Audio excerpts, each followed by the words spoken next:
Aw. We'll take dogs. All right. The House Ethics and Oversight Committee will come to order. Would the clerk please take the attendance? Chair Burns. Here. Representatives Hope, Breen, Present. Churches, Present. Hoskins, Wagella, Here. Kuntz, Present. Wozniak, Here. Harris. Here.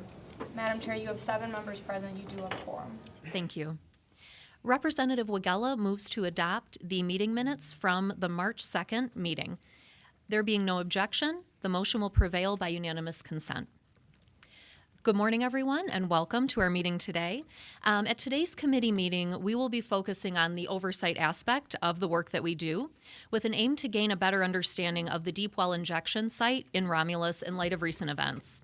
We will begin our meeting today with a presentation from Aaron Keatley, Chief Deputy Director, and Travis Boskel, Legislative Liaison from the Department of Environment, Great Lakes, and Energy on the deep well injection site in Romulus. As a note to our committee members, Eagle does not manage the site on the day-to-day. They will be providing us with background, but they are not here to speak for the company that manages the daily operations. So just want to make sure that we're level setting there.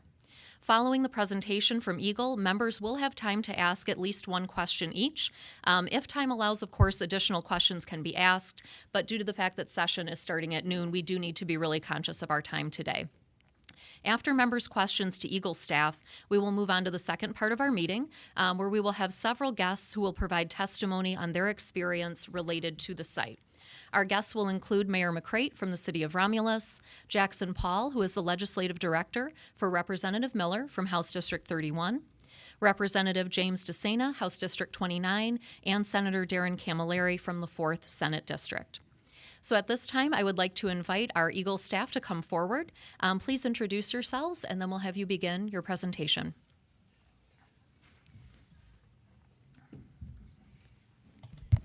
Yeah, good morning, and thank you, Chair. I'm used to committee rooms where the members are sitting a little further back. This is like up close and personal in here. So as the Chair said, I'm Travis Boskel. I'm the Legislative Liaison with the department. My biggest role today is introducing Aaron Keatley, who's our Chief Deputy. But I just want to thank the committee for having us here, giving us a chance to kind of walk you through how this regulation works, what our role is. So again, thank you, and I'll turn it to Aaron. Thank you, Travis, and probably should introduce a couple of other people that we brought with us to the room here. Liz Brown is behind me, right over here. She is our director of our Materials Management Division, which plays a role in some of the things we're going to talk about today, as well as Adam Wygant, who is our division director of our Oil, Gas, and Minerals Division, and he is also sitting there next to Liz. So they're there in case we have questions that are a little bit more detailed than I want to get into, and can be a good resource for us. First of all, let me thank the chair. When you reached out to us last week and asked if we could be here last Thursday, you probably saw our eyes get pretty big because we were sitting there thinking, you know, what you have just asked us to do is talk about probably one of the most complicated environmental rules that exist within the environmental profession. I've been doing this for 30 years, and the Resource Conservation Recovery Act that deals with hazardous waste is just a really, really detailed, very specific set of rules at the federal level that get adopted at the state level and implemented. And so where we normally would come in and talk to you about standards, think of it this way. Here's a good example. Some environmental rules would say you have to tie your shoe every morning, okay? In the hazardous waste rules, it would say you have to tie your shoe every morning. That shoelace shall be between 14 and 12 inches. It shall be laced through all of the eyelets. The bows shall all be the same size and shape, and their tags that are remaining should be exactly 3 inches. I mean, literally, that is how precise a lot of these rules are. There's a reason for that because these rules are important. Obviously, hazardous materials are the things that we worry about the most as we're trying to make sure we're protecting the public and our communities. And so having that level of detail is not surprising, but it does make it really difficult to come in here and make sure that we're giving you a good discussion without getting too lost in the weeds or into things that just you don't need to know, but rather making sure that you understand the high level that truly motivates the policies that you need to make. So that's going to be our goal here today. It is very possible that some of the things that I talk about today are questions that you may ask I may not know all the answers to, and if that happens, we'll make sure we get you that information following the meeting as soon as possible. Let me start out and just sort of level set us for why we're here. All of you are probably aware, just like I was, from watching the news and seeing how the lives in a community changed in an instance when a train derailment happened in a small town in Ohio, East Palestine. And as a part of that train wreck, 20 cars that were loaded with not what was waste, but what was with raw materials, came off the track. It resulted in spills. It resulted in safety issues, and since that point, there's been a lot of action going on in that community. One, trying to take care of the residents who have been affected. Two, making sure that the train is cleared off the tracks, and equally important, getting rid of all the contamination that resulted from that particular train wreck. Initially, the cleanup was being done by the train company. During that time, we received waste here in Michigan from that train derailment. And it went to 2 locations, which we'll talk about in detail today. And just after those materials had come to Michigan, EPA decided that it was time for them to take over management of the site. They issued what's called a CERCLA order, which gives them full jurisdiction to manage the release from that point forward. We have not received any materials since that point. So the two facilities in question, some of you are probably very familiar with them. One is a deep well injection site that's in Romulus called Republic Industrial and Energy Solutions. It's regulated through our hazardous waste program as well as through our deep well program, or well program as well. The other is Wayne Disposal, which is near Belleville in Van Buren Township, and that is regulated through our hazardous waste program.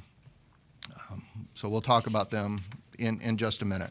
But I want to just acknowledge when we heard about that at government levels, in the communities, in many dinner tables, a lot of people started asking a lot of questions. This is not the sort of stuff that people normally think about, but yet it's a very pertinent issue to us, especially when it comes close to home and people want to understand what actually happens at these facilities. So things like, should people have known that it was coming to Michigan? Was it safe to even transport it into Michigan? Did that cause more risk to us than we would like to have? Why do we get waste from out of state? That's a question that a lot of people have asked recently. Are these locations that they went to, are they designed to take this kind of waste? Is it supposed to go to those locations? Are these disposal locations something we trust? Are they reliable? Are they going to really serve their purpose in a way that protects the public, or are they a risk to our communities? Are we going to get more of this waste coming to Michigan? And then lastly, why do these disposal sites exist in Michigan at all? And I'll try to answer some of those questions, probably not directly, but the information that I'll share with you should give you some indication. And then as you ask questions, I'll be happy to touch on each of those for you. So in terms of what we received, and I said this happened before EPA took over. This was toward the last week there of, it's February 20 through to 24th is when the shipments came in. We received 63 loads of liquids. It was not pure product. It was product mixed with water. I don't know exactly where the water came from. I haven't talked to my counterparts in Ohio about what resulted in it. I can imagine it's firefighting fluids and other things that were used to help mitigate some of the risks down there. And then we also received 15 loads of soil that went to the landfill. So the liquids all went to the deep well. The disposal facility, the landfill, took the soils that came in from that location. At this time, we're not aware of any additional waste that are planned to come to Michigan. There's a little nuance by that. In fact, when EPA issued their CERCLA order to take jurisdiction, what that did is it didn't change the nature of the chemicals that they were trying to address. It didn't change the nature of the disposal facilities and their ability to manage those materials, but there's legal repercussions to that because of how the laws are all written.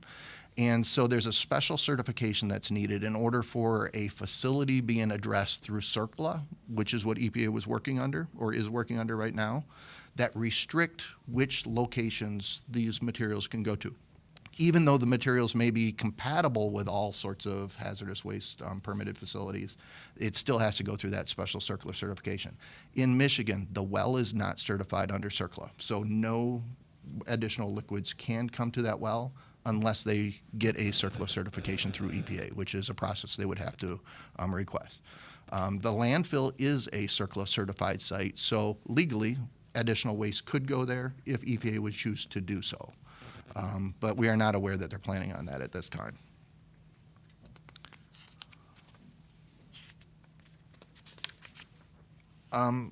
Switching here, let's put some of this stuff in context a little bit to sort of build the scenario of what happened, because you know, it seems silly to start talking about the landfill and the well before we talk about how did it get there. So let's just sort of start from scratch.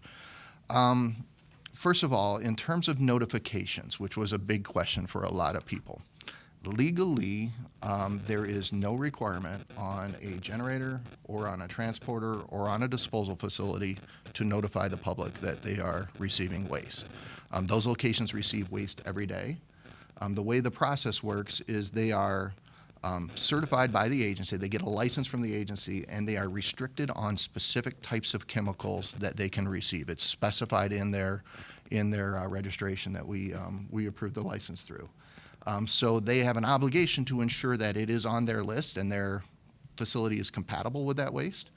But once they have that certification, which is public noticed and the process for issuing that license is publicly presented, there's no additional obligation for them to notify the public. So it doesn't prevent them from doing it voluntarily. Sometimes facilities will do that in different situations. EPA reached out to me and let me know.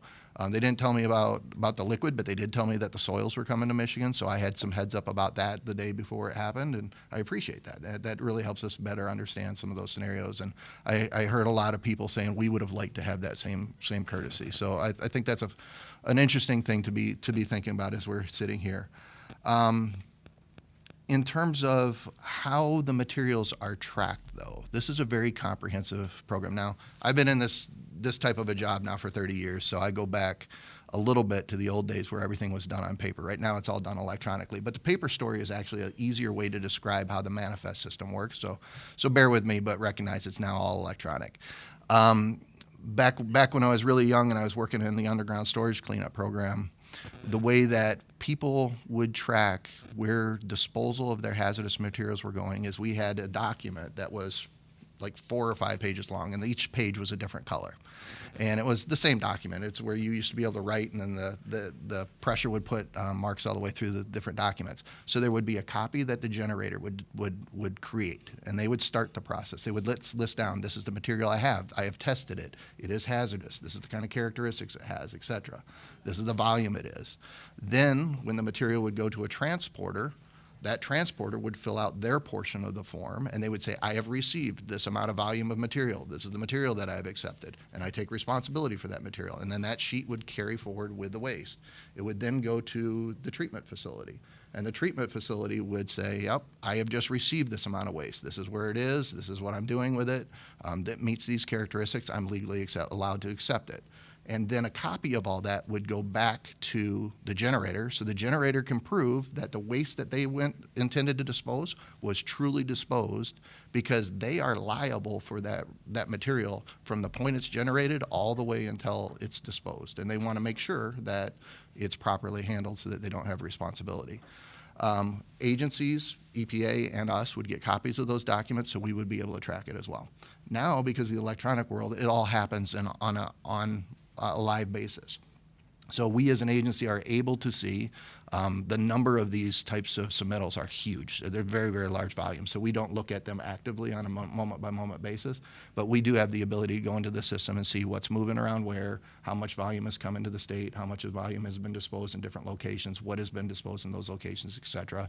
And so it's live, and it's also available to the public. That information is available to the public 90 days through EPA's web page.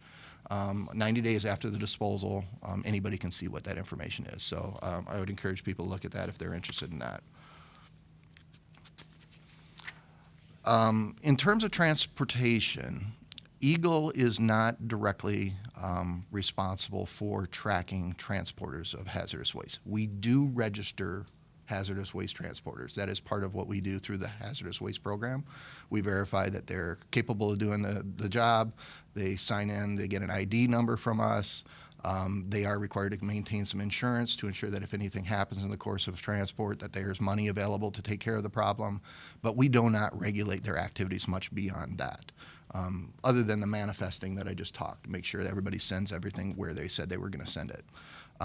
The oversight for hazardous substances, which is hazardous waste is only a small portion of that pool, is done by the transportation agencies. So that's why when you go down the road and you see the trucks that have the little placards on them with a number, and sometimes they're colored yellow, sometimes they're colored red, etc. That is a way that all the materials are traced so that we know what's in those materials. If anything happens, first responders know what they're supposed to do in order to be able to address that problem so that they don't introduce something that would cause a bigger problem as a result of responding to the release. But that is where all that regulation happens on the transporters. So if there's questions on that, that's where I would defer you to. One thing that I will flag, because this was a question that I talked about earlier, people were saying, why are we getting out-of-state waste? The courts have determined that waste, even though it's stuff that we're trying to get rid of, is a commodity. It is something that has value, and as a result, the Constitution allows interstate commerce to occur, and states are prohibited from restricting what waste come into their state and what do not. EPA just recently issued a letter out to some states as they were working through this issue, reminding them of that because they were getting some resistance from some states saying we don't want this material, and federal law just does not allow a state to make that kind of a determination.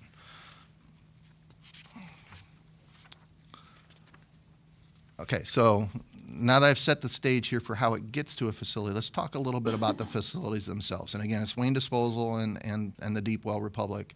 I'm going to start with the landfill first, and then we'll talk about the well as we wrap up. And then after I'm talking about the facilities, just so you all know, I also want to talk to you a little bit about the status of their licenses and where we're at with that process. Even though I'm talking specifically about these two particular sites, a lot of what I'm talking about applies at every hazardous waste facility that we have in the state. And those things are generally referred to as, we call them TSD facilities, but it stands for Treatment, Storage, and Disposal Facilities. So anybody who manages waste on site for more than 180 days is a storage facility. Anybody who treats waste or neutralizes waste is a treatment facility. Anybody who disposes of waste is a disposal facility. Sometimes all of those activities happen in one location. Sometimes locations just specialize in one area or not. But requirements would apply equally to all of them. In Michigan, all of them get licensed by EGLE through Part 111, our hazardous waste program. Those licenses are good for 10 years, and they can get renewed on a 10-year basis. The licenses, like I said before, prescribe exactly what that facility can and cannot receive. Not every facility is authorized to receive the same materials. That is a decision that the agency makes as part of the plan that's submitted to us. And then the EPA also has oversight of these facilities because we're effectively implementing a federal program with state nuances, and so EPA also could manage and be involved in those sites and make sure that we do the things that we're supposed to do in accordance with the federal law. As we talk about these facilities, a question that it always makes me struggle because it's a good, honest question, and I don't know how to answer it, but a lot of people often ask me, is a facility safe? And it matters, right? That's a very important question. The problem is safe is a relative word. And honestly, it's more of a subjective feel about how comfortable you are with something. I can take something as common as me walking over here from the office this morning. Was it safe for me to walk over here? Absolutely it was safe. But there were risks inherent with me doing that because I was crossing roads. There were people around me that I didn't know. And so when I look at environmental protection, it's important to be asking the fundamental question of, are we moving toward being safe? Are we safe? Are we confident that we're doing the right thing? But what I'm really looking for is, do we have layers of protection? Are we aware of what the risks are? And then do we have things in place to mitigate those risks so that we're unlikely to have problems? And as I go through this and talk about these facilities, you'll see me just like an onion, just peeling apart all of these different layers of protection that we put on place at these facilities to give us confidence that they're going to perform the way we expect them to, and that we won't have problems that then materialize that we would have to deal with later on. So let's talk first about the landfill, and we'll start with layer number one, which is the design of the landfill. You have a copy of this slide in front of you, I believe. And what I want to show you with it is these landfills aren't just holes in the ground. When they're built in a way so that we intentionally ensure water will not, or liquids will not go through them and get into the groundwater. So you can see that there is fill material at the bottom of it to protect the liner that is above it. We call that a liner, the other series of things that are there. There's layers of compacted clay that's intentionally compacted to prevent any liquids from moving through it and creating a natural barrier. You'll see that there's layers of synthetic material that we require these landfills to put in between these layers of clay that also protect from any movement of any liquids that might move out of them. And then on top of that, we put in the middle of those layers of protection the ability for us to test to see if anything is leaking through at any time, so that if something is leaking through, we can take action to address it. So we have a leak detection system. In addition to that, at the bottom of the hole, which is above this liner, we have a system that requires people to collect any liquids that are percolating through the waste that they put into the landfill, and then properly treat and dispose it in a place that's appropriate for it, because we don't want liquids accumulating into these landfills. And then once the landfill goes out of service, we require that they put a cap on it, which is intended to keep any rain or any other type of mobility from getting into the landfill itself. And that cap ends up with clay, quite thick clay, in fact, 5 feet of clay, I believe, and also synthetic layers as well. So if these things are designed properly, they're expected to be the same as a pot on your stove, where the water has no chance of getting out. When you put it in there, you have confidence it's going to stay in there, and then things that shouldn't be in there, like liquids, can be appropriately removed when it's time to remove them.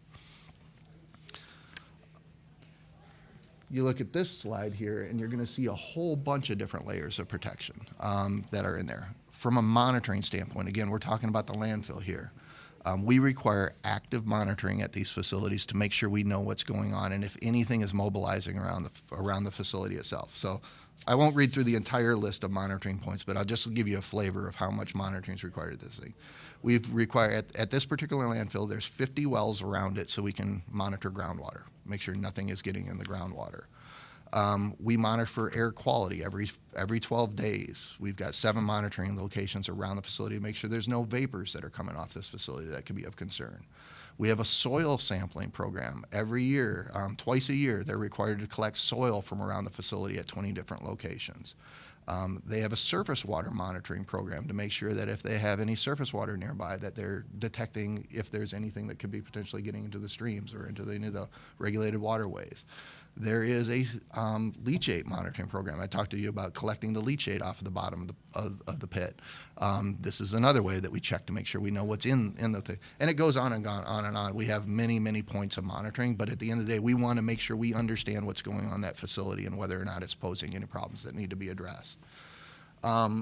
Daily requirements, the facility have a lot of active requirements that they have to do to ensure that they are, again, minimizing any potential risk that can come from the operation of their facility. So this facility has a restriction on how windy it can be. They're not allowed to receive waste if it's too windy, because we don't want anything to blow into any neighborhoods.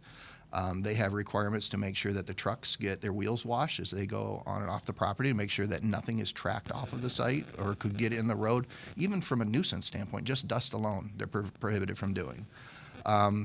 They're required to put soil or another inert material on top of everything that they put in every day before they go home for the night, to make sure that they're minimizing the potential nothing can blow off of the facility as they're working it. And again, these kind of requirements go on, and I won't bore you with all of them, but it's a comprehensive list of things they're required to do. Financial assurance. This is something that we require not just at hazardous waste facilities, but a lot of the facilities we regulate. And that is a way to guarantee to the state and to the citizens that if something goes wrong, there is revenue available in order to be addressed the problem. Whether that is long-term corrective action, whether that is somebody goes out of business and we have to take over and be able to manage the site until it can be properly closed. So there's a financial guarantee to the state. Closure, when a facility is eventually taken out of service. I already talked to you about the cap. There's obligations around the cap. And then once it's closed and the cap is in place, they have ongoing what's called post-closure requirements, which means for decades afterwards, they are required to properly monitor around that facility to make sure it's still performing the way it is, even though they're no longer taking waste. So that's just an example of all of the layers of protection that we try to put at landfills that accept hazardous waste. The agency itself, our role in this, because I just talked a lot about the facilities obligations, our role is to make sure they're doing what they're supposed to be doing. So we inspect these facilities routinely. At the landfill, we do it at least quarterly. Sometimes we go more if there's complaints or there's other reason to follow up because there's been problems in the past. And we are looking for all sorts of these types of things. You know, are they properly characterizing the waste that they're putting in there? They're sampling to make sure they know what they're putting in there. Are the manifests being maintained appropriately? And we can verify that things are being properly disposed. Do they have proper training at their facility for their employees so that they're operating properly? Do they have proper security to make sure that there's no risk that somebody could come in and vandalize the system or create problems for the system? All of those things we do routinely.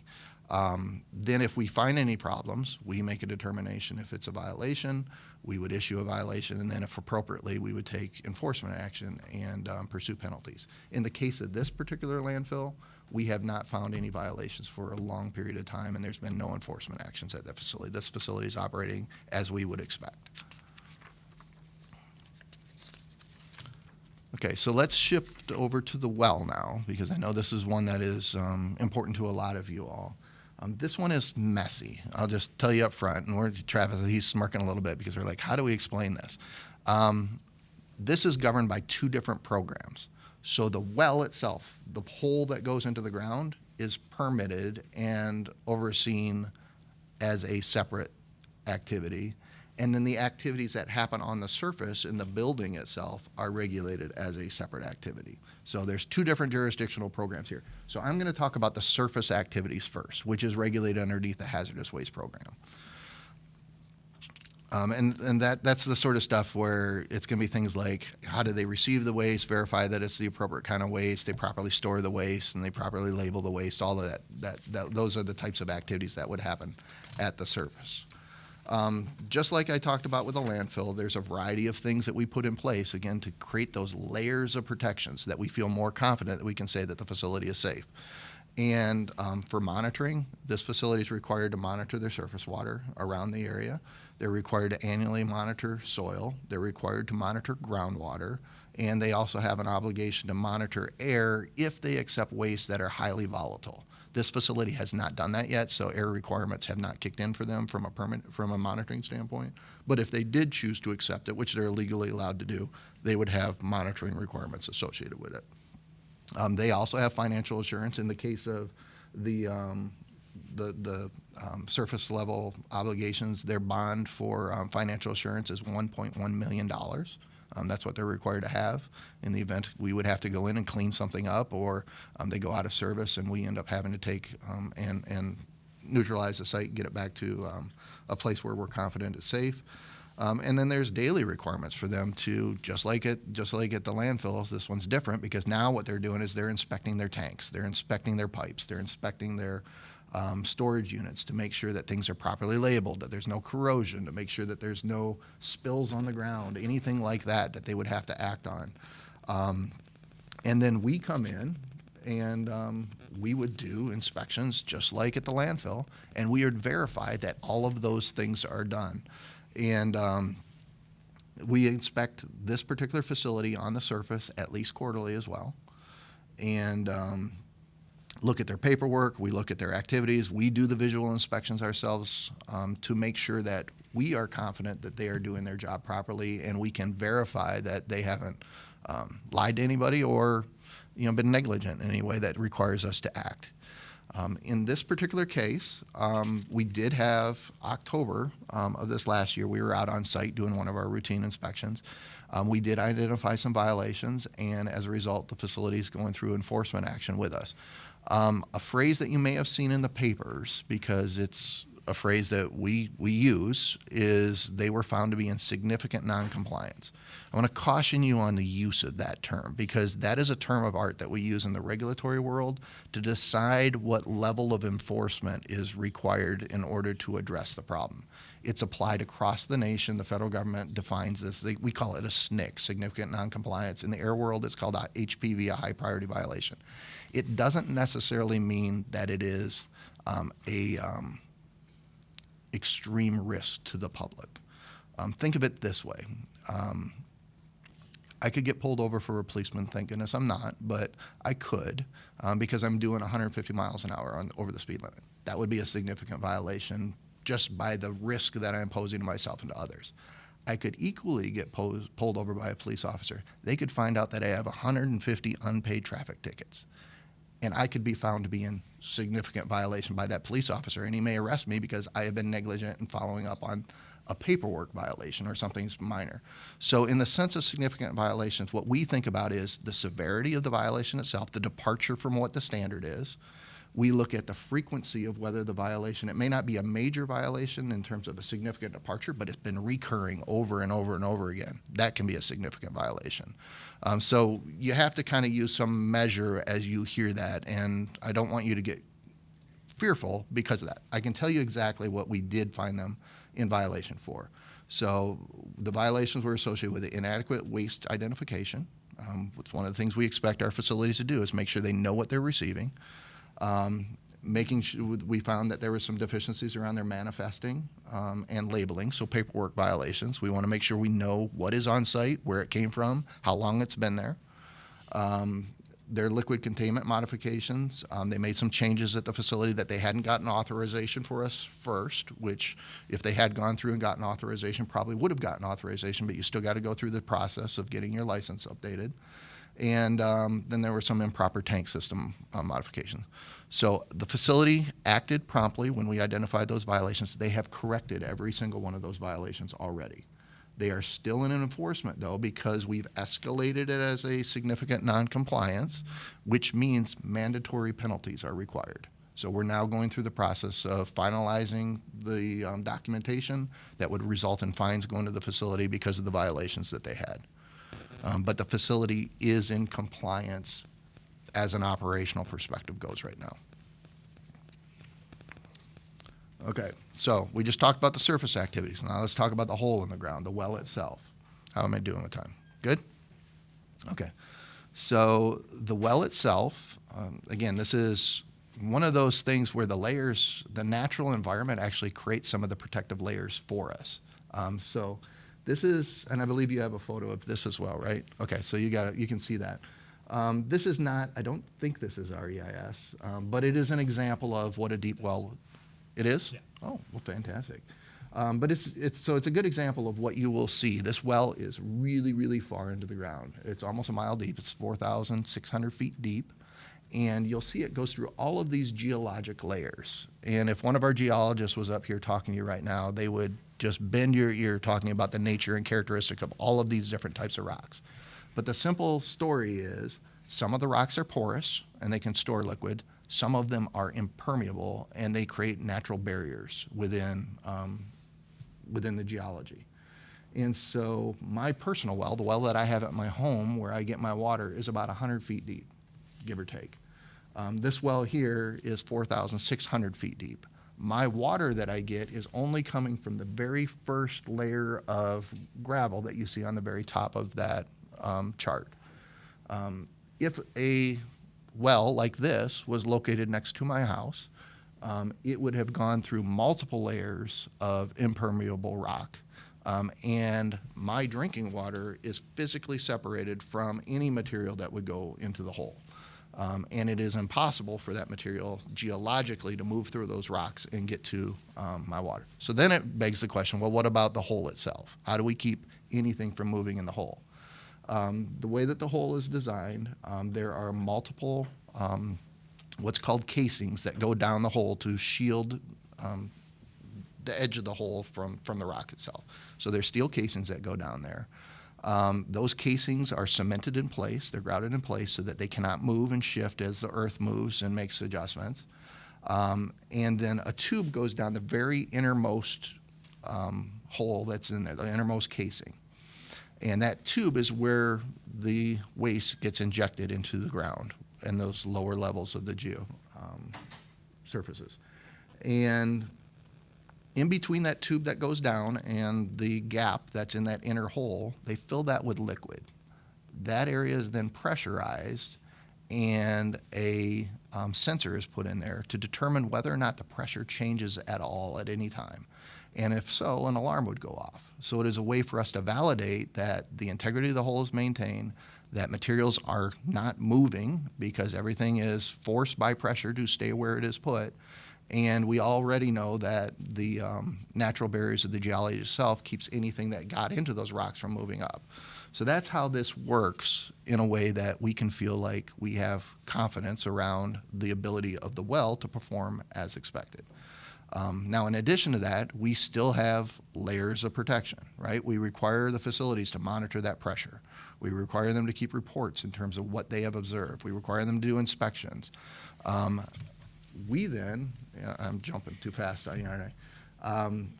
We then do inspections to verify that that happens. One thing that's different for this facility that we don't do at the landfills because it's uniquely different, we actually require pressure tests to happen at these facilities. That means that we or EPA would verify that, if this thing is closed off, pressure's put on it, that the integrity of the well is still being maintained, irrespective of what that alarm system is telling us. And so that happens on a routine basis as well to make sure. We physically inspect the well 6 times a year. So we're out there quite often. In fact, it's more often in some cases than we would be at a hazardous waste landfill. So that's what I wanted to tell you about the units themselves. If we have questions when we get to the end, I'd be happy to answer any of those. But I do want to talk about the licenses. Do EPA oversight on that well for a moment. Oh, okay. Yeah, I do have a box up there that says EPA oversight. Unlike the landfill, the hazardous waste program, the Part 111 program, we have federal authority to implement that program on behalf of the federal government. It's called primacy, and we have that delegated primacy for us to be able to run that program. On the deep well itself, EPA is still the final agency of approval for the well for purposes of the federal law. Our state law does overlap the federal law. So we're still issuing a permit for the well itself. We're still doing the inspection, but EPA does it as well. So there's actually 2 agencies that do almost the exact same thing. I'm talking to you today about what we do, but EPA also overlaps on that side. Pass? Good. All right. So let me wrap up by talking about the licenses themselves. And I'll talk about both facilities so you know the status of where their licenses are. Like I said before, they're a 10-year license, and I want to make sure you understand their status. So let's start with the Wayne Disposal license. That is currently before us not because it's up for renewal, but because they're looking to make changes at the facility. So they want to expand their facility, and while that may sound scary, what they're really doing is 2 things. One is they want to add the ability to store and treat the waste prior to putting it into the landfill itself, which is beneficial to us, we think. It'll allow neutralization of waste. It'll allow us to better understand what's there and is compatible with the purpose of that landfill. In addition, as a result of the change, it will actually change. You had that drawing earlier that we were talking about the clay liners. They're going to replace those clay liners with more synthetic material that is actually demonstrated to be less permeable than even a clay liner would be. So it's an advancement of the protections that would be associated with this. So that's a secondary benefit of this expansion. The other thing they want to do is they want to expand the volume that they can receive. They want to increase the size of the facility because there's been changes at the airport, which allows them to grow up a little bit, as opposed to where they were constrained before because of flight patterns. So that's why they're in front of us before us for that change. Their license is expired right now, but because they applied for renewal and this modification prior to the expiration, it is legally permissible for them to continue to operate under the old license until the new license gets issued with the modifications if they are approved. So, in terms of next steps, there is a informational hearing that we're planning on doing in the community in the spring. That will be prior to us being ready to make a decision, but just a way to communicate to the public what's going on, the things that I'm talking to you about, but in more detail. Once we get to the point where we are ready to make a proposed decision, there will be a formal public comment period and a formal hearing for people to express their concerns, their thoughts, anything they might want the agency to weigh in on as it relates to that permit before that license, before we make the final approval. The way we notify people is we send direct mailings out, and Travis probably can speak to this better than me, but we send direct mailings out to everybody who lives around that facility, as well as anybody who has expressed an interest in that facility. We have a pretty comprehensive database of addresses, and we send postcards out to people so that they know that they're invited to come and listen to us and express their concerns to us if that's what they so choose to do.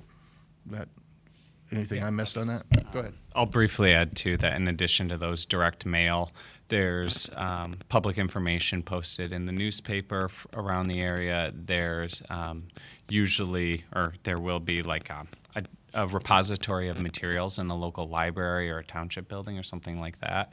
And then we have facility-specific mailing lists on our website that everyone can sign up for. If you've attended a public meeting or expressed some interest, our staff will usually throw your email on there.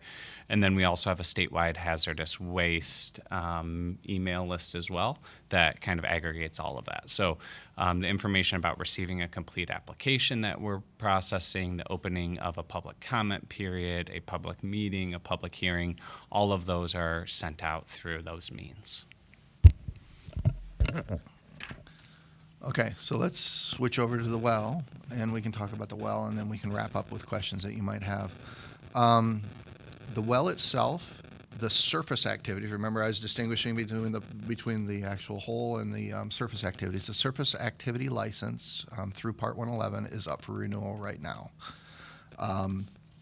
We recently held a public comment period, public hearing, just like I described before for the landfill. We have received a lot of input over the last couple of weeks as there's been renewed interest in this because of the conversation we're having right now, because of the waste that was brought into Michigan around the train derailment. And the agency has been asked, and we're amenable to doing an additional public comment period in case there's other people that want to express their thoughts that have not already had an opportunity. So we're planning on opening that on April 1, and it would last through the month of April. We are also aware that there are actions being put in place to hold a public meeting, which would involve the federal government as well, on April 13. Likely, okay. And if that happens, Eagle will be there, and we'll make sure that we're presenting the information and the jurisdictional scope of work that we have and what we're considering in front of us. So those are sort of new pieces of information for you here today. But that's where the status of that particular license is for the well. So I think I have hit everything we intended to talk to you about today, and I'd be happy to answer any questions you might have. Thank you both for your presentation. We'll now take questions from our members, and we will begin with Representative Wagella. Hi. First off, thank you for the information. Little information overload, but I think that's good. I'm so sorry. No, I understand this is a really complicated issue. So a little bit of background. I represent Garden City, Inkster, Westland, and Romulus. I'm one of 3 representatives from Romulus. I think you'll hear from all of us today. So I do have a question, but I have, I guess, a couple of things I just want to, I guess, point out and make a statement on beforehand. I think it's really interesting that in our country, and not, this isn't directed at Eagle necessarily, right?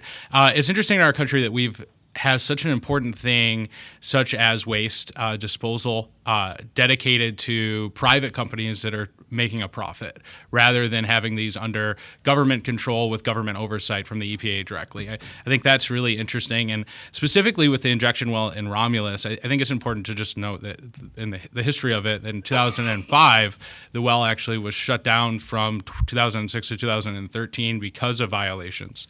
So I just, one question I have, and I have a couple of things to say after this as well, is where did the hazardous waste going during those years, and why did we need to come back to Romulus to continue to have an injection well after a gap period?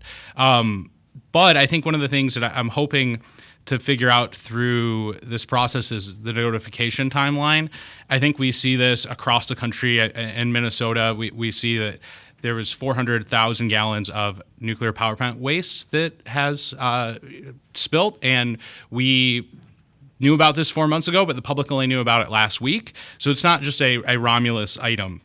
And I understand that much of this is not under Eagle's control, right? There's a lot of federal regulations, but 70% of all the waste that arrives in Michigan comes from out of state right now.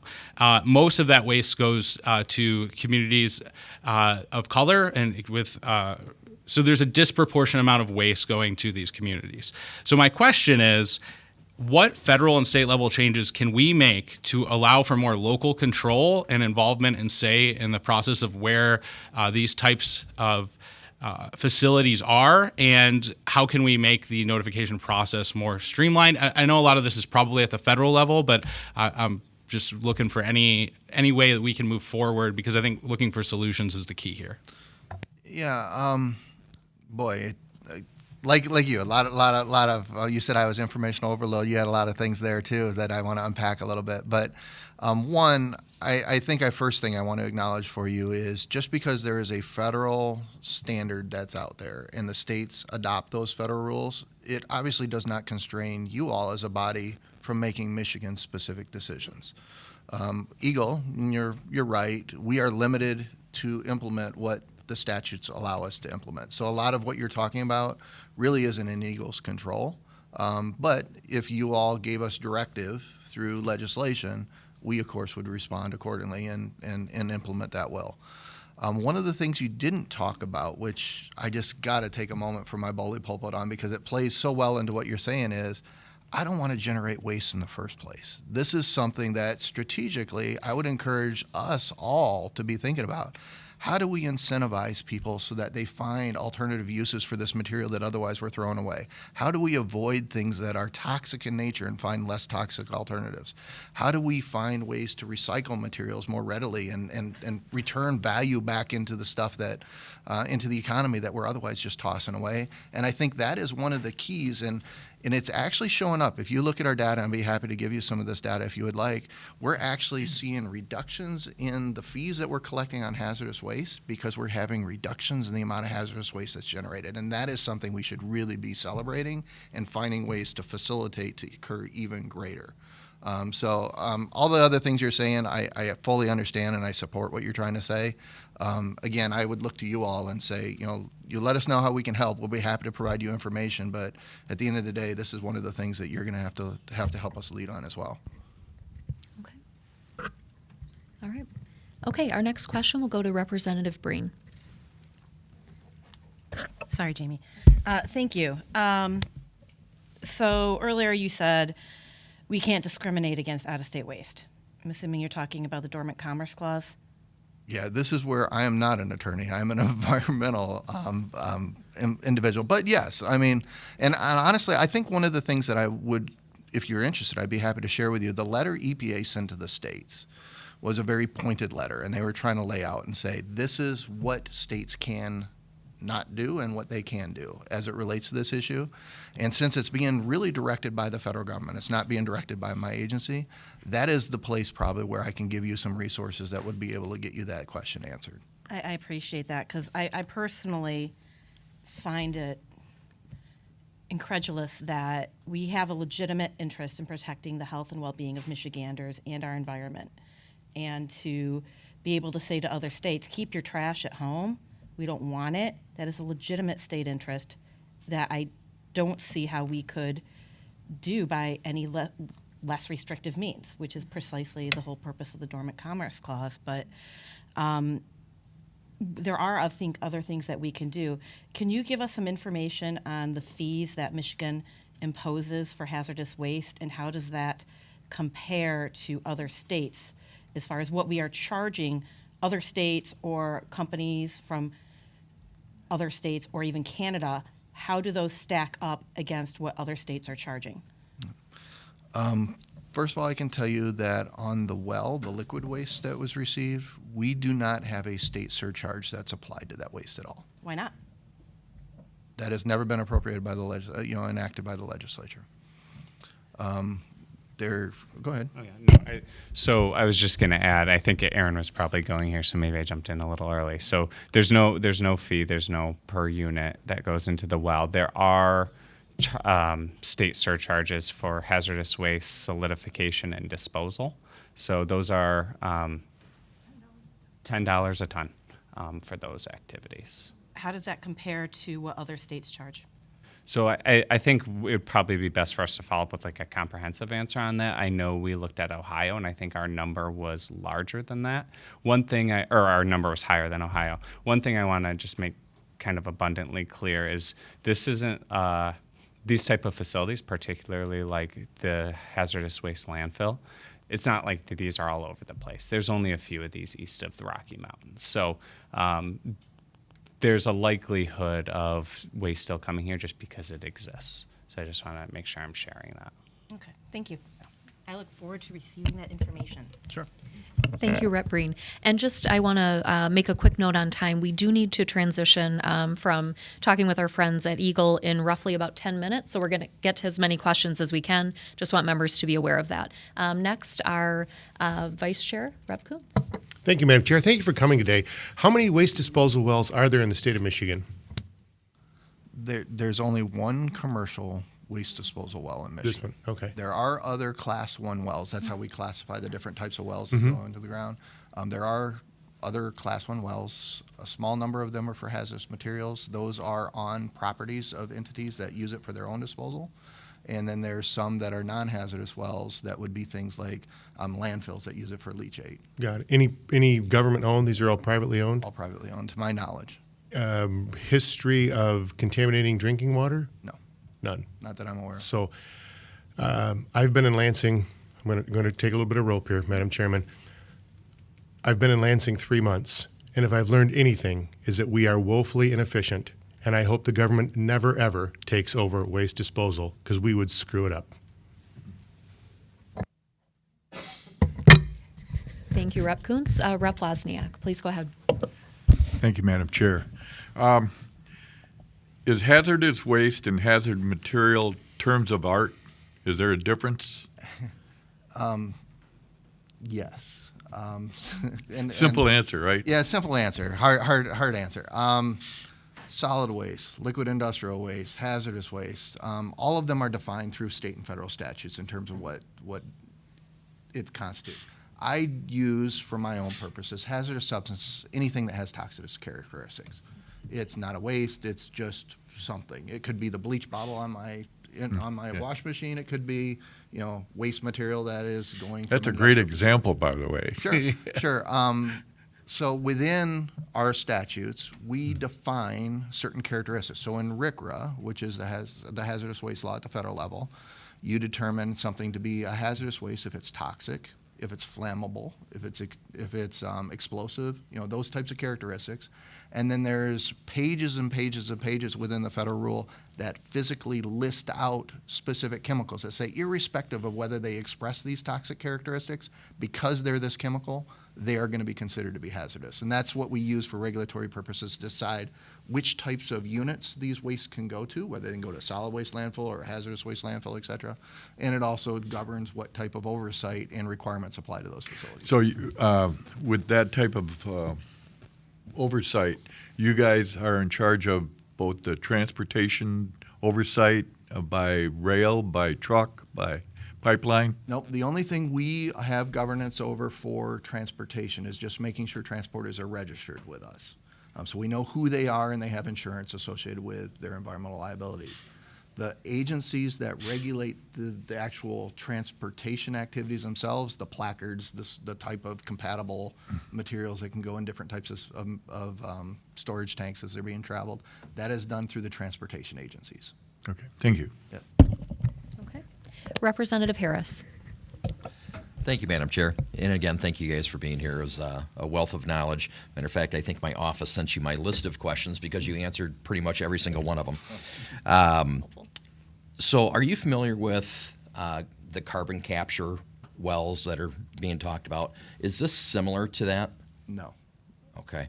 I know it goes down about the same distance. I know it revolves around the Mount Simon sandstone just the same, but there's differences. Do you know what those differences are? Just so I can wrap my head around it. What I'll do, because I would fail miserably and they would laugh at me all the way back to the office, is Adam, who is behind me, this is something he can tell you chapter, verse, word. And so after this, if you want to spend a couple of minutes with him, he will tell you everything you might need to know on that particular topic. Awesome. I appreciate it. You bet. All right. Thank you, Representative Harris. And I have a question for you. I know you mentioned during your presentation, you referenced kind of neutralizing waste. Can you talk to the committee about what that means? What does that actually look like? And is that an option for any type of material, specifically the type of materials that were being brought in from East Palestine? Yeah, it's probably a general word I need to be careful about how I use because it probably means too many things to different people. When I think of neutralizing waste, I mean something that might be highly acidic. We can add materials to change the pH so it's not highly acidic anymore. It becomes more neutral in its characteristics. Okay. There's the ability to take waste that's liquid and solidify it so it's less likely to move. So those are the types of things when I'm talking about neutralizing waste, that's what I'm talking about, is changing its characteristic in some way so it reduces the risk that it might pose either from how it's being handled or from its actual chemical characteristic. Okay, thank you. That's very helpful. And I think my last question, if we have residents who are reaching out to folks, specifically, our members who represent the area where these facilities are located, what would you tell folks in a nutshell? People are concerned, they have a lot of questions. What would you want them to know in like one or two just simple like bullet points?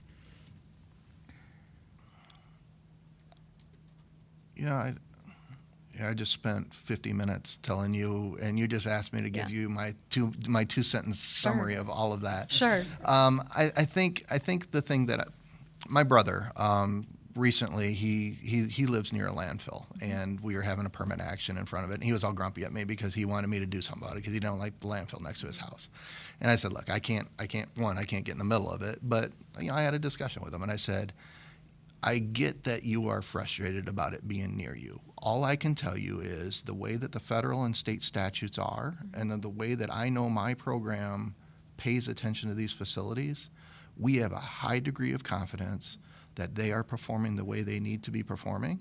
And if they are not, we will aggressively address the problem. I realize that does not solve what people feel inside of them, and so I'm really hesitant to say that is what I would say to the public. Sure. But that is the most simple thing as somebody in the seat that I sit in, I can say to somebody in terms of the confidence I have about what we do. I appreciate that. I know this is really difficult to distill into a few talking points. Just trying to think through for our members, again, especially the folks who represent these areas, when people are coming up to them with questions, and if Eagle comes up, how can they kind of share from your perspective what is helpful for folks? Yeah, So I appreciate that. one of the best things about this program, I kept highlighting, we have all these layers of protection. If any one of them fails, it doesn't mean that the system has all fallen apart because we have redundant layers of protection. That's intentional because we don't want to have a single critical point of failure if we can avoid it. Okay. Thank you so much. Thank you both for coming today. Thank you for your time and your presentation. And we look forward to keeping in touch with you. Thank you. Thank you. All right. So we will now move on to our testimony portion of the meeting. For our first guest, I would like to invite Mayor McCrate from the City of Romulus. Please come up.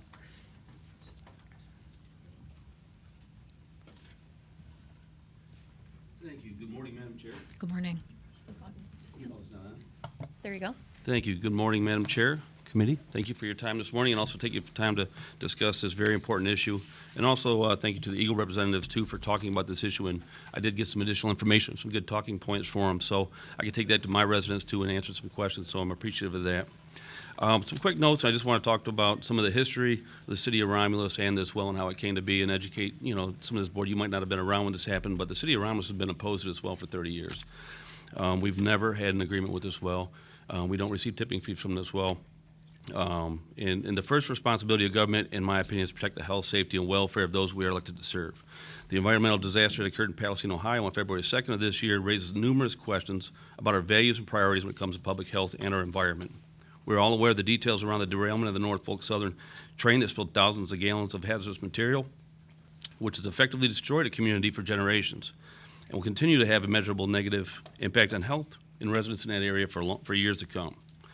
On 2/24/23, I was notified by a representative of Republic that the EPA had taken over mitigation of the hazardous materials at the crash site, and the liquid portion of the cleanup was being transported to the city of Romulus so it could be disposed of in a deep injection well. I inquired as to what the materials were, and as well the quantity of materials coming to the city of Romulus. At that time, he was uncertain, but he was aware that some materials had already been deposited. He stated that he would supply the rest of the details as soon as possible. My administration took quick action, working with our state representatives to make sure we stopped, and we worked together to stop the chemicals from coming to the city of Romulus and the state of Michigan until we found out what the answers to those questions were. We were later notified that over 300,000 gallons of hazardous materials had been injected into the well prior to the shipments being halted. And again, just some quick details on the well, and the representative from Eagle also talked on these a little bit too. The hazardous well in Romulus injects hazardous material over 4,000 feet below the ground into the Mount Simon region. Reports suggest that once the materials are stored there, it should be secured for thousands of years, and citizens of Romulus, again, have never approved of the operation of the deep well within their community. Our continued objections in operation at this site have been ignored, and we've been overruled by both our state and federal elected officials on numerous times. I myself am the fourth mayor from the city of Romulus to object to this well and speak out in opposition of it. EDS was the original owner of the site, which was shut down due to numerous health and safety violations on this site. Once closed, the site sat vacant and unsecure for numerous years. Republic purchased the site sometime in 2019 and applied for a license to be reinstated for operations. Once again, city officials traveled to Lansing to protest the issuance of the license. Once again, their concerns and objections went unheard, and we were again overruled. Subsequently, Republic resumed operations and began injecting hazardous waste into the ground in February of 2020. As described earlier, Eagle does issue the permit for the above-ground operations, and EPA issues the permits for the below-ground operations. We have been informed that the Eagle license expires in 2023. Part of the application process requires a public hearing and public comment period. We heard about the public comment period already being closed. There was actually a hearing in my city, and I was never formally notified. We talk about notification and communication. How can we get better there? When's the last time any of us have been into a library to look at the placards or also read a newspaper? There's better ways of communicating to make sure the important, appropriate parties are notified of these important meetings that we should be attending. Right now, we've worked and we have unanimous resolutions passed by the County of Western Wayne and Downriver Community Conference, who are all our surrounding communities. And we've passed unanimous resolutions requesting Eagle to reopen the period of public comment so concerns can be heard. Several questions must be answered in regards to issues surrounding the environmental disaster that destroyed a community in Ohio. Those questions range from oversight of transportation as well as communications between private industry and local government when handling said materials. We must also discuss the practice of disposing of liquid and hazardous wells deep into the earth in close proximity to our nation's largest supplier of fresh water. Have we established best practices? Are those best practices being followed? I've also learned that the manway assemblies, or caps, that were installed on the railway cars with the spill in Palestine, Ohio, were made of aluminum, which melts faster than steel. Once the fire started, more lids were breached, releasing more chemicals. Did the softer material add to the disaster in Ohio once the fire ignited? Are those the best practices? Should they be of a harder material? Is aluminum sufficient? Those are questions that I can't answer. Reports indicate that the crash was due to a possible wheel bearing failure. Is there sufficient inspections and devices to allow for early detection of possible repairs in order to avoid failure? Are they monitoring the brake systems? Are there heat sensors that they can put on these rail cars to make sure that we know?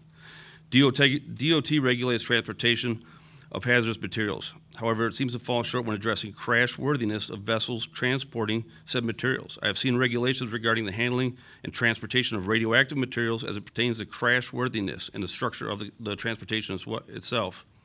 Why do those same regulations not apply to materials who could potentially have the same effect and loss of life? Our operations at the deep well being inspected as often and as rigorous as they should. Are we certain there is no threat to our nation's freshwater supply?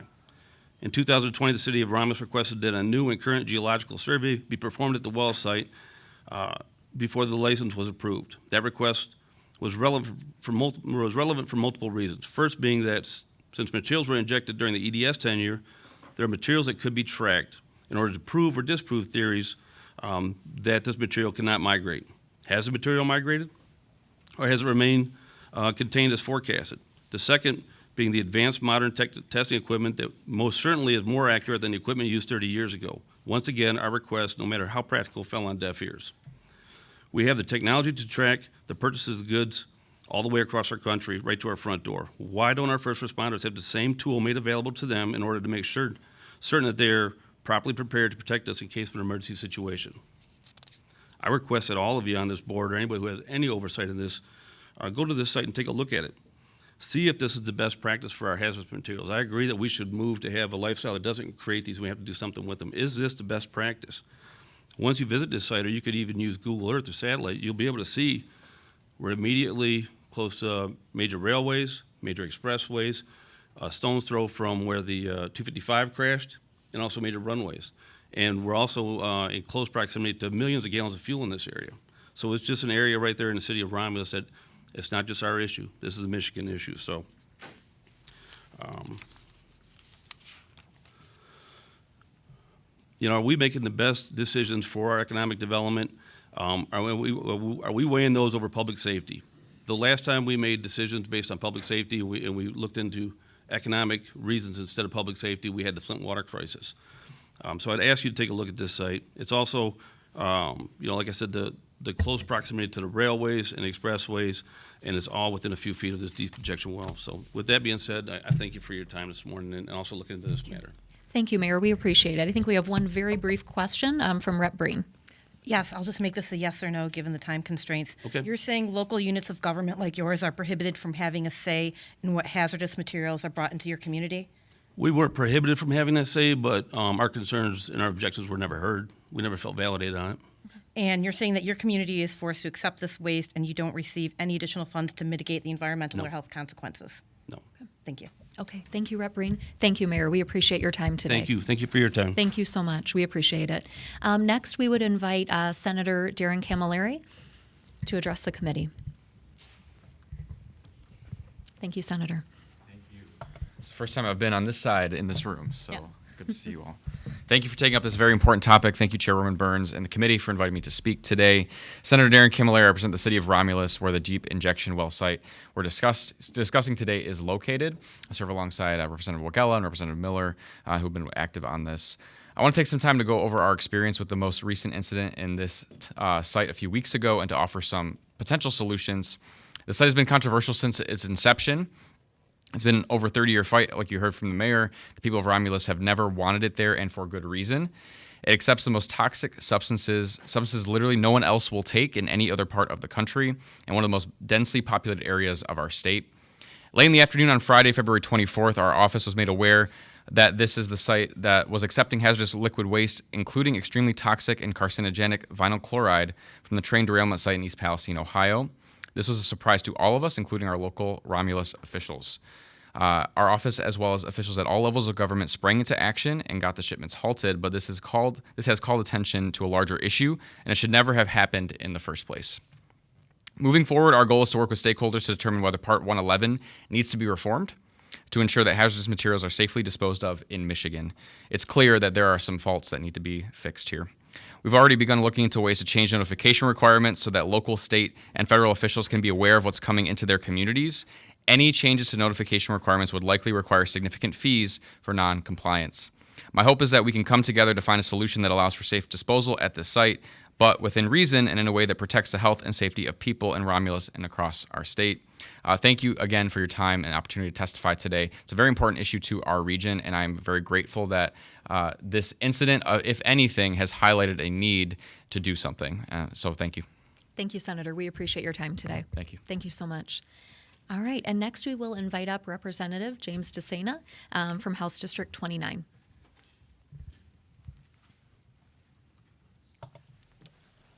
Thank you, Madam Chair. I represent an area surrounding Detroit Metropolitan Airport and stretching into Monroe County. My wife and I have a farm where we raise sheep, cattle, chickens. We do not use pesticides, herbicides, or chemical fertilizers. In essence, we do not spread any chemicals on our property. We are an organic farm. The residents of my district and the surrounding communities are deeply concerned about this issue today. These injection wells are located in my district, and I wanted to qualify too. I believe there are 2 injection wells at the site. It was mentioned that there was 1 commercial injection well. There are 2 in the state of Michigan, and they are both at this site. Yes, our friends from Eagle are nodding behind you. Thank you. Even though I do not represent all the communities that surround these wells, I'm here to be a voice for the thousands of residents of Romulus, Taylor, Inkster, Westland, and Huron Township who do not want this in our community, nor do we feel that this is an acceptable practice of toxic waste disposal. The residents of these communities were not properly notified about the renewal of the permit for these wells. Records from the 4 corners of the United States show that wells drilled to inject this waste deep beneath the ground have repeatedly leaked, sending dangerous chemicals and waste gurgling to the surface or, on occasion, seeping into shallow aquifers that store a significant portion of our nation's drinking water. Another effect of these sites are minor earthquakes as a result of the pressure from the injection wells. Conventional wisdom says that fluids injected underground should spread at a rate of several inches or less per year and travel only as far as they are pushed by the pressure inside the well. In some instances, however, fluids have migrated faster and farther than researchers thought possible. I'd like to quote Mario Salazar, an engineer who worked for 25 years as a technical expert with the EPA's underground injection program in Washington, and he states, "In 10 to 100 years, we are going to find out that most of our groundwater is polluted." 17 states have banned Class 1 deep injection wells. We are talking right now about the here and now. What the experts cannot talk about is 50, 75, and 100 years from now. We don't know. These are all based on models. We don't know where this material is going. It disperses. It does not stay where they inject it. There's not enough space. The rock, and we won't get into the technical conversation. I'm not a geologist. I'm not a hydrologist. I did stay at a Holiday Inn last night. But the rock is not impermeable. I've been told that no rock is impermeable. It's layers of rock, and there are fissures and cracks in the rock. If you think of a bag of marbles, that's how the rock is underground. It's not a solid mass. The layers of rock we are injecting these chemicals into are porous. The Mount Simon Sandstone Formation lies underneath most of the Great Lakes states. When you consider that we are surrounded by 20% of the world's surface freshwater, I question the risk, the wisdom, and the benefit of injecting these toxic chemicals into a porous rock formation. Madam Chair, our children and grandchildren will still be here in 85 to 100 years. What legacy am I leaving as I take measure of the uncertainty of what we are currently doing? The fact is, there is no certainty in any of this. We have changed the natural order with pressure, temperature, and fracturing. We have not inherited the earth from our parents. We are only caretakers of it for our children and grandchildren. Thank you very much. Thank you, Representative. We appreciate your time today. Okay. And for our last guest, I'd like to invite Jackson Paul, who is the Legislative Director for Representative Miller from House District 31. Thank you, Madam Chair. So again, my name is Jackson Paul. I'm the Legislative Director for Rep. Reggie Miller. She couldn't attend today because she's in another committee hearing testimony. Our district, District 31, bumps right up to the Republic injection well in Romulus, Michigan. Late in the afternoon on February 24th, it was relayed to us that hazardous materials from the train derailment disaster in East Palestine, Ohio would be transported to the injection well at the Romulus site. Neither Rep. Miller or any of our local elected officials were notified prior to this decision being made. Kevin Kraus, Director of Public Services in Romulus, received a courtesy call, just a courtesy, to let him know what was coming after this decision had already been made and shipments had started. Rep. Miller immediately contacted the governor's office for updates when we learned that the EPA had temporarily halted these shipments. Many of our residents had reached out to us with great concern for their health and safety, and at the time we had little to no information to provide to them. It is our job to help protect and support our residents, and moving forward, our officials need to be notified when this type of waste will be transported into our community. Thank you for your time. If anyone has any questions, I'd be happy to help. I know we are running very short on time. Yes. Thank you, Mr. Paul. We appreciate your time. And we will have to kind of begin to wrap up. I do want to thank all of our guests who spoke today. We really appreciate your time, your expertise, you sharing your personal stories and experiences. We know that this is a very serious issue, one that we will continue, I think, not only to monitor, but look to take some action on as well. So again, we appreciate everyone who spoke before the committee today. And at this time, Mr. Paul, thank you so much. We appreciate you. We will have to wrap up because we do need to transition and get across the street for session. So we'll just do a few closing items. We do have 2 absent members today. So Representative Breen moves to excuse our absent members. There being no objection, the motion will prevail by unanimous consent. And there being no further business before the committee today, the committee will stand adjourned. Thank you, everyone.